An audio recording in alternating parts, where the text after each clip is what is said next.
Quand un arbre craque par temps froid, une gélivure, frost crack, est une fissure dans l'écorce d'un arbre qui paraît au cours de l'hiver, surtout sur un jeune arbre qui pousse dans un emplacement exposé au soleil. La théorie voulait qu'elle soit causée quand une baisse subite de la température surprend l'arbre qui n'était pas encore préparé au froid. Les cellules de l'aubier, pleines de sève, prennent de l'expansion à cause du froid et l'écorce éclate, parfois avec bruit, on dirait un coup de fusil. Mais si c'était le cas, tous les arbres du secteur auraient subi des dommages. Pourquoi la gélivure ne touche-t-elle habituellement qu'un arbre çà et là? Des études plus approfondies, menées notamment par le chercheur américain Dr Alex Chigo, montrent que la situation est plus compliquée que cela. Le froid, en fait, ne fait que déclencher le symptôme, la gélivure est en fait reliée à des blessures internes, notamment causées lors de la transplantation ou par des coups de tondeuse. En effet, quand un jeune arbre est blessé, la pourriture, causée par des champignons microscopiques, s'installe souvent dans les parties endommagées,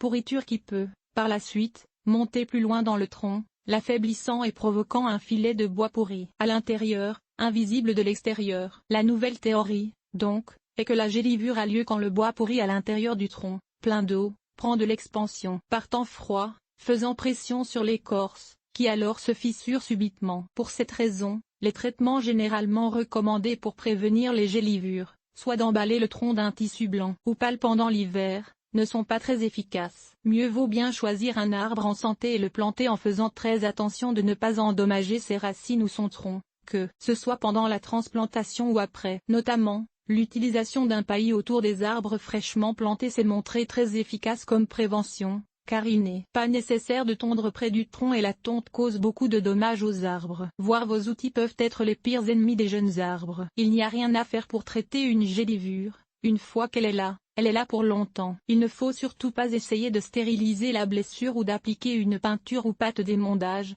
ces deux actions tendent à stimuler le développement de champignons nocifs. Heureusement qu'en général la fente se referme relativement bien et la plupart arbres atteints d'une gélivure vivent longtemps et en assez bonne santé après l'éclatement initial de leur écorce. Mais la blessure, sous forme d'une ligne droite sur le tronc, est souvent encore visible même des dizaines d'années plus tard. Et souvent aussi on découvrira que l'arbre, arrivé à maturité, est creux, bien que cela ne soit pas un problème en soi. Voir un arbre creux? Pas de panique. Par contre, si l'arbre était déjà faible ou en mauvais état avant l'apparition de la gélivure, il aura tendance à dépérir ou encore à se développer faiblement. Mieux vaut alors le supprimer quand il est encore jeune.